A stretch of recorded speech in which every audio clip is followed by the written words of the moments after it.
नमस्कार विद्यार्थी मित्र आणि मैत्रिणींनो, PAPT अकॅडमीतर्फे मी अनिल ठाकरे या ठिकाणी तुमचं सर्वांचं मनापासून स्वागत करतो. मित्र आणि मैत्रिणींनो, आज आपण या ठिकाणी दैनंदिन चालू घडामोडीची जी सिरीज आहे ती कंटिन्यू करत आहोत. आज 15 फेब्रुवारी 2023च्या आपण दैनंदिन चालू घडामोडी, अतिशय महत्त्वपूर्ण परीक्षाभिमुख चालू घडामोडी या ठिकाणी आपण बघणार आहोत. मित्र, आजची सर्वात मोठी न्यूज काय आहे तर BBC कार्यालय जे आहे, ब्रिटिश ब्रॉडकास्टिंग कंपनी जी आहे, BBC, तुम्ही नाव ऐकलं असेल BBC मराठी वगैरे, तर त्या कंपनीच्या मुंबई आणि दिल्ली येथील कार्यालयावर जे आयकर विभागाने छापे टाकलेले आहे मित्रांनो.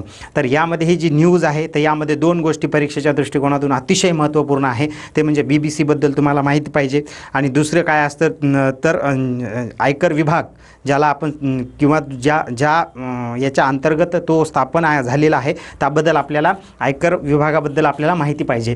त्याला central board of direct taxes म्हणतात, CBDT म्हणतात. प्रत्यक्ष कर जे आहे मंडळ जे आहे त्याच्याबद्दल आपण जाणून घेणार आहोत. या न्यूजमध्ये दोनच पॉईंट आहे महत्त्वाचे. आता BBCबद्दल या ठिकाणी आपण इत्थंभूत माहिती घेणार आहोत. कसं असतं मित्रांनो, पेपरला आले प्रत्येक गोष्ट पेपरमध्ये जी न्यूज आलेली आहे त्या न्यूजमधला आपल्याला या ठिकाणी जो आहे तो आपल्या परीक्षेच्या दृष्टिकोनातून नेमका काय आहे, नेमका संदर्भ काय आहे तो लक्षात घेऊन त्याबद्दल थोडीशी डीपमध्ये जाऊन माहिती जर असेल ना तर 100% सांगतो की याच्यातला म्हणजे काही जरी विचारलं याबद्दल, BBCवर जर प्रश्न आला ना, आयोगानं MPSCनं असेल, पोलीस भरती असेल, तलाठी भरती असेल, कोणत्याही परीक्षेत विचारू द्या तुमचा प्रश्न जाणारच, मार्क जाणारच नाही त्याच्यामध्ये.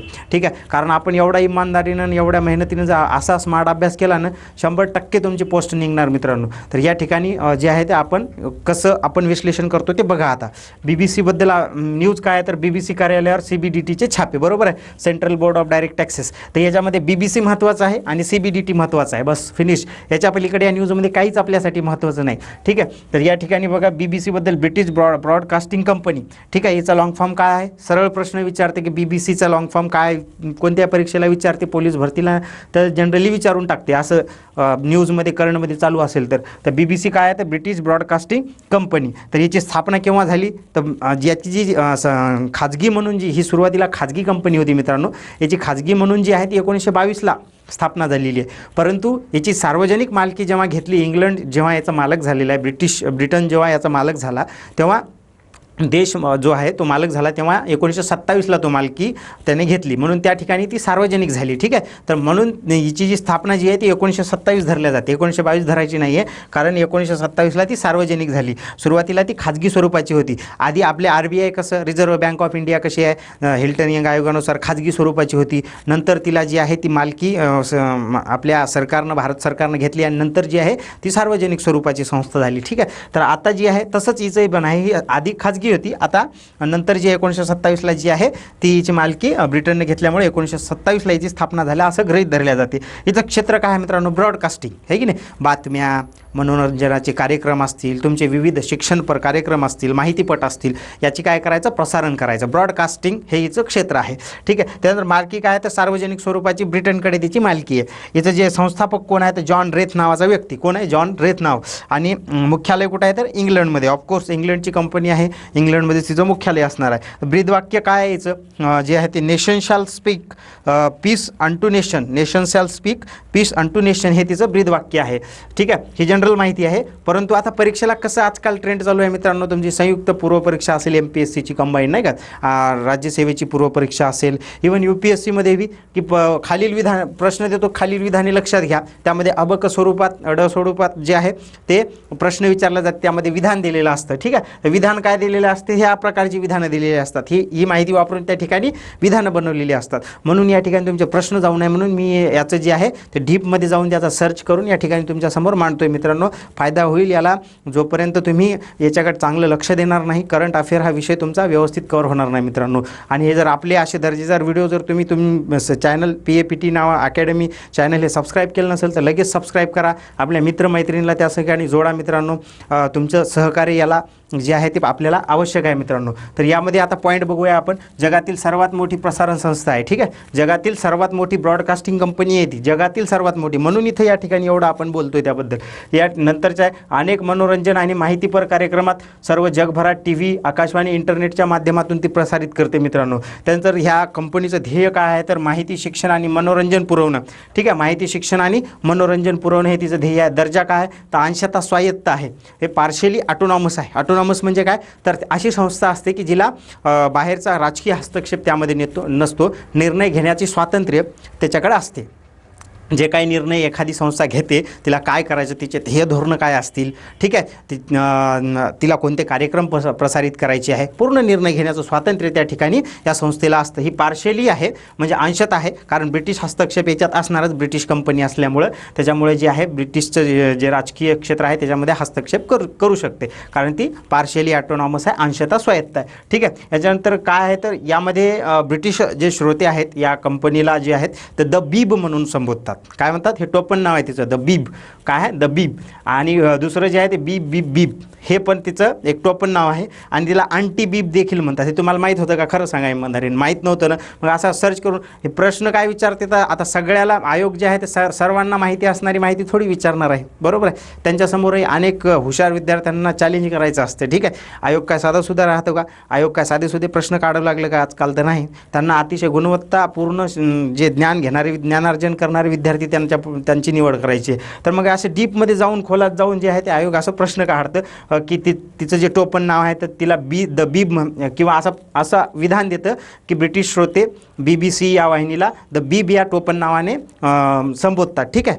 मग असं तुम्हाला माहिती पाहिजे. माहिती नसेल तर आपण तिथं कन्फ्यूज होऊ, माहीत आहे का नाहीत काय, अंदाजे काय लागणार आहे, लागला टोला, नाही लागला तर मग गेले फुकटचे, जे कमावले होते ते पण मार्क गेले. म्हणून जे आहे ते ब्रिटिश श्रोते द बीब बीब बीब बीब आणि अँटी बीब असं या ठिकाणी उल्लेख करतात. बीब हे पहिल्यांदा कोण उल्लेख केला होता तर पीटर सेलर. ठीक आहे, पीटर सेलर. बस झालं एवढं मित्रांनो, एवढं पुरेसं आहे BBC बद्दल. आता याच्या पलीकडे कोणता प्रश्न झाला तरी तयार, तर याच्या पलीकडे काय येणार आहे. ठीक आहे. मी खूप डीपमध्ये ऑलरेडी तुम्हाला या ठिकाणी सांगितलेलं आहे मित्रांनो. अशा प्रकारे एखाद्या न्यूजचं विश्लेषण करायचं. आता या न्यूजच्या संदर्भाने आपल्याला CBDT, बरोबर आहे, प्रत्यक्ष कर जे महामंडळ आहे देशाचं, त्या CBDT central board of direct टॅक्सेसबद्दल आता या ठिकाणी 2 मिनिटात आपण जाणून घेऊया. ठीक आहे. या ठिकाणी BBC संदर्भात आलेल्या न्यूजमध्ये जे आहेत ते केंद्रीय प्रत्यक्ष कर मंडळ म्हणजे CBDT आणि आयकर विभागाचं देखील या ठिकाणी संदर्भ आलेला आहे, म्हणून त्याबद्दलही थोडीशी आपण माहिती इथं जाणून घेतली पाहिजे. आता इथं बघा की केंद्रीय प्रत्यक्ष कर मंडळ जे आहे ते वित्त मंत्रालय आहे, जे फायनान्स मिनिस्ट्री आहे त्या अंतर्गत एक महसूल विभाग आहे. वित्त मंत्रालयाअंतर्गत कोणता, महसूल विभाग. आणि त्या महसूल विभागाअंतर्गत जे आहे ते हे केंद्रीय प्रत्यक्ष कर मंडळ जे आहे ते कार्यरत आहे मित्रांनो. आणि या CBDTच्या अंतर्गत जे आहे ते आयकर विभाग कार्यरत आहे. लक्षात आलं.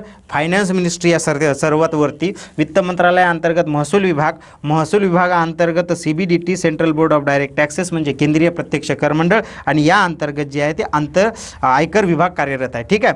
ह्या आयकर विभागाची सर्वोच्च संस्था कोणती आहे तर CBDT आहे. हे दोघं मिळून जे आहे ते इन्कम टॅक्स संबंधी ज्या जबाबदाऱ्या आहे आणि कार्य जे आहे ते पार पाडतात मित्रांनो. आयकर विभाग जे आहे ते गव्हर्नमेंट ऑफ इंडियाची प्रत्यक्ष कर संकलन करणारी ती आहे सरकारी एक एजन्सी आहे, प्रत्यक्ष कर संकलन करणारी. त्याच्या जबाबदाऱ्या काय काय आहेत आयकर विभागाच्या, तर प्रत्यक्ष कर कायद्याची अंमलबजावणी करणे, इन्कम IT ॲक्ट जो आहे त्याची अंमलबजावणी करण्याचं काम जे आहे यांच्याकडे आहे. IT ॲक्ट 1961 अंतर्गत महसूल गोळा करण्याचं काम देखील या विभागाचं आहे मित्रांनो. त्यानंतर बेनामी व्यवहार कायदा 1988 आणि काळा पैसा कायदा 2015 हे कायदे लागू करणे. याची जी स्थापना आहे ती 1860 झालेली आहे. मुख्यालय कुठं आहे आयकर विभागाचं तर न्यू दिल्ली येथे आहे. आणि याचा चार्ज जो आहे तो आयकर विभाग आणि वित्त मंत्रालयाचा एकंदर जो चार्ज आहे याचे जे केंद्रीय मंत्री आहेत त्या कोण आहेत तर निर्मला सीतारामन हे आहेत मित्रांनो. आता जे हे आहे CBDT आहे त्याचे चेअरमन कोण आहेत, अध्यक्ष किती असतात ते इथं जाणून घेतलं पाहिजे. एक अध्यक्ष असतात आणि 6 सदस्य असतात. जे केंद्रीय प्रत्यक्ष कर मंडळाचे किती अध्यक्ष, एक अध्यक्ष आणि 6 जे आहेत ते सदस्य आहेत. आता त्याचे कोण अध्यक्ष आहे सद्यस्थिती, जगन्नाथ महापात्रा. ठीक आहे. जगन्नाथ महापात्रा हे IRS अधिकारी आहेत. ठीक आहे. इंडियन रेव्हेन्यू सर्व्हिसमधले म्हणजे भारतीय महसूल सेवा त्याचे एक अधिकारी आहेत जगन्नाथ महापात्रा, सिनियर अधिकारी आहेत. त्यांचं जे अध्यक्ष म्हणून जे आहे, चेअरमन म्हणून जे आहे ते कार्य सांभाळतात CBDTचे. ह्या कंपन्या, स्थानिक अधिकारी, व्यक्ती जे आहेत त्यांच्या उत्पन्नावर आयकर जे इन्कम टॅक्स लावण्याचा अधिकार जे आहे, आकारण्याचा अधिकार जे आहे ते यांच्यावर आहे. ठीक आहे. CBDTवर त्यांना अधिकार आहे. CBDT जी आहे म्हणजे केंद्रीय प्रत्यक्ष कर मंडळ जी आहे, central board of direct taxes जी आहे ती कोणती संस्था आहे, वैधानिक. ठीक आहे. कायद्याद्वारे स्थापित संस्थेला वैधानिक म्हणतात. ही केंद्रीय महसूल मंडळ कायदा 1963 अंतर्गत स्थापन झालेली आहे. ठीक आहे. अध्यक्ष व सदस्यांची जी निवड आहे CBDTच्या कोण करतं तर भारतीय महसूल सेवेतले जे अधिकारी असतात, IRS अधिकारी, इंडियन जी रेव्हेन्यू सर्व्हिस आहे त्याच्यामधले जे अधिकारी आहेत त्यामधून जे आहे त्यांची निवड केल्या जाते. ठीक आहे. आता याबद्दल बघा की आपण केंद्रीय प्रत्यक्ष कर मंडळाबद्दल या ठिकाणी जाणून घेतलं, अशा आणि त्याच्या आधी BBC बद्दल जाणून घेतलं. अशा प्रकारे न्यूजचं आपण विश्लेषण केलं पाहिजे. ठीक आहे. यामध्ये कोणताही पॉईंट सुटलेला नाही. यावर प्रश्न बनला तर 100% यामधून एखादा तरी पॉईंट येणार आणि तुम्हाला या ठिकाणी असं विश्लेषण केलं पाहिजे प्रत्येक न्यूजचं. आता नंतर पुढची स्लाईड बघूया. यानंतर पुढची न्यूज आहे मित्र आणि मैत्रिणींनो, इथं बघा की निक्की हॅले ह्या अमेरिका स्थित एक भारतीय वंशाच्या जे आहेत ते राजकारणी आहेत. निक्की हॅले जे आहेत 2024मध्ये जे अमेरिकेमध्ये राष्ट्राध्यक्षपदाची निवडणूक पार पडणार आहे. त्या ठिकाणी या निक्की हॅले ज्या आहेत त्या राष्ट्रपती पदाच्या शर्यतीमध्ये त्या उतरणार आहेत. मित्रांनो, हे भारतीय वंशाच्या आहेत त्या, म्हणून या ठिकाणी आपल्यासाठी महत्त्वाचे आहेत. निक्की हॅले USA अध्यक्षपदाच्या शर्यतीमध्ये. अमेरिकेतील भारतीय वंशाच्या त्या राजकारणी आहेत आणि रिपब्लिकन पक्षांतर्गत निवडणुकीमध्ये उमेदवारी त्यांनी जाहीर केलेली आहे. तिथं काय होत असतं मित्रांनो, तिथं पक्ष आहे रिपब्लिकन पक्ष, त्या ठिकाणी जे आहे ते पक्षांतर्गत आधी निवडणुका होतात. म्हणजे XYZ नावाचा जर पक्ष असेल तर त्यामध्ये काही ना काही उमेदवार असतात की त्यांना प्रत्येकांना महत्त्वाकांक्षा असते की मला अध्यक्षपद मिळालं पाहिजे, मला दुसऱ्याला वाटते मला पण मिळालं पाहिजे. म्हणून या पक्षांतर्गत निवडणुकीमध्ये जे प्रभावी राजकारणी आहेत त्यांच्यामध्ये आपसात जे आहे ते निवडणुका पार पडतात आणि त्यामधून जे आहेत रिपब्लिकन पक्षामधून एक चेहरा जो आहे तो राष्ट्राध्यक्षपदाचा एक दावेदार म्हणून त्या ठिकाणी निवडला जातो आणि दुसरा जो पक्ष आहे त्या पक्षांतर्गत एक चेहरा तिकून निवडला जातो आणि या दोनमध्ये जी आहे ती त्या ठिकाणी जे आहे ते अमेरिकेतले जे लोक आहेत ते या दोनपैकी एक जणाला त्या ठिकाणी निवडून देऊ शकतात. अशी ती निवडणूक असते. थोडक्यात सांगितलं मित्रांनो तर 2024मध्ये ही निवडणूक अशी पार पडणार आहे. आता हे सध्या जे आहे ते रिपब्लिकन पक्षांतर्गतच त्यांची निवड होणार आहे. ती झाल्यानंतर राष्ट्राध्यक्षपदाच्या त्या दावेदार होऊ शकतात. त्यामध्ये जे आहे ते 2024मध्ये या निवडणुका पार पडतील आणि दक्षिण कॅरोलिना राज्याच्या त्या 2 वेळा गव्हर्नर राहिलेल्या आहेत. दक्षिण कॅरोलिना नावाचं राज्य आहे त्याच्या 2 वेळा त्या गव्हर्नर होत्या आणि युनोमध्ये USच्या त्या राजदूत म्हणून त्यांनी कार्यभार पाहिलेला आहे. ठीक आहे. त्यांची आई आणि वडील भारतातून जे आहे ते काही दशकापूर्वी अमेरिकेमध्ये स्थलांतरित झालेले आहे. त्यांचा जो जन्म आहे तो सिनसिनाटी या शहरामध्ये झालेला आहे. शिक्षण हार्वर्ड व येल विद्यापीठातून झालेलं आहे. त्यांचे जे प्रतिस्पर्धी जर कोणी म्हटलं मित्रांनो तर यांचे या रिपब्लिकन पक्षांतर्गतच भारतीय वंशाचे प्रतिस्पर्धी आहे. हे सुद्धा एक त्या ठिकाणी त्यांना जे आहेत प्रतिस्पर्धी असू शकतात. विवेक रामास्वामी आहेत त्यांचं नाव. विवेक हे एक प्रभावशाली जे आहेत ते राजकारणी आहेत, भारतीय वंशाचेच आहेत. ते बायोटेकचे संस्थापक आहे. बायोटेक नावाची एक कंपनी आहे त्यांची या क्षेत्रासंबंधी. त्यामध्ये जे विवेक रामास्वामी जे आहेत त्यांचे प्रतिस्पर्धी असणार आहेत आणि ते भारतीय वंशाचे आहेत. आता त्यानंतर जी छोटी न्यूज आहे, काही दिवसापूर्वी मी तुम्हाला विश्लेषण करून सांगितलं होतं की एक 7-8 दिवसापूर्वीचा व्हिडिओ जाऊन बघा आपला, की त्यामध्ये अमेरिकेतल्या सॅन होजे नावाचं जे हे शहर आहे त्यामध्ये पुणे सिटीनं आपल्या गिफ्ट केला होता पुतळा शिवाजी महाराजांचा. तर त्या ठिकाणी तो चोरीला गेलेला आहे. चोरीला जाण्याची ही दुसरी वेळ आहे मित्रांनो. ठीक आहे. 1999मध्ये हा छत्रपती शिवाजी महाराजांचा पुतळा जे आहे अमेरिकेला भेट करण्यात आला होता. 1999मध्ये त्या 2001-2च्या दरम्यान चोरीला गेला पहिल्यांदा आणि 2002मध्ये परत शोधून तिथं बसवण्यात आला. आता यावर्षी तो गेल्या महिन्यात जानेवारीमध्ये तो चोरीला गेला परत आणि या ठिकाणी परत आता तो सापडलेला आहे. 200 किलोग्रॅम वजनाचा तो पुतळा आहे. 1999मध्ये तो भेट केला होता पुण्याने अमेरिकेतल्या सॅन होजे सिटीला. ठीक आहे. त्याच्यानंतरची पुढची न्यूज काय आहे, न्यूझीलंडमध्ये एक चक्रीवादळ आलेलं आहे मित्रांनो. त्याचं नाव गॅब्रिएल आहे. एवढंच लक्षात ठेवा, गॅब्रिएल नावाचं जे चक्रीवादळ आहे ते न्यूझीलंडमध्ये आलेलं आहे आणि त्या ठिकाणी न्यूझीलंडच्या सरकारने जी आहे ती आणीबाणी जाहीर केलेली आहे. एवढी माहिती पुरेशी आहे. ठीक आहे. आता त्यानंतर नेक्स्ट आपण स्लाईड बघूया. त्यानंतर पुढची न्यूज आहे या ठिकाणी की राज्यातील जे धान उत्पादक शेतकरी आहेत 2 हेक्टरपर्यंत ज्यांनी धान उत्पादन केलेलं आहे त्यांना राज्य सरकार जे आहे ते हेक्टरी 15,000 रुपये जे आहे ते प्रोत्साहनपर रक्कम देणार आहे मित्रांनो. किती? हेक्टरी 15,000 रुपये. 2 हेक्टरपर्यंत ज्यांनी जिथं भात शेती केलेली आहे त्यांना हेक्टरी जे आहे ते 15,000 रुपये रक्कम मिळणार आहे. 2 हेक्टरपर्यंत आली न्यूज लक्षात.